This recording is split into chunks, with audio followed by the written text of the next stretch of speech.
మీ energy చాలా చాలా infections. నేను వచ్చినప్పుడు సర్లే కాలేజ్ ఫెస్టివల్కి వస్తున్నాను అనుకున్నాను, కానీ పార్టీకి వస్తున్నాను అనుకోలేదు. ఐ కెన్ సీ మీరందరూ పార్టీ చేయడానికి రెడీగా ఉన్నారు. ఇంకొన్ని పాటలు ప్లే చేద్దాం, ఇంకొన్ని పాటలు పాడుకుందాం. కానీ ఇప్పుడు అర్థం కావట్లేదు, మీరు ఇంజనీరింగ్ కాలేజ్ కదా, డిగ్రీ కదా, మన అమ్మాయిలు అక్కడ అబ్బాయిలు ఇక్కడ ఏంటిది? నేను స్కూల్కి వచ్చానా కాలేజ్కి వచ్చానా? మా హ్యాపీనెస్ కాలేజ్లో కాదా మీరు?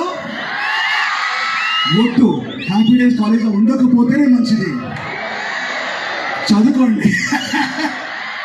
బట్ ఇంతకుముందు ఏవి ఎవరు కట్ చేశారో నాకు తెలీదు, కానీ Saddam Hussein, thank you so much brother.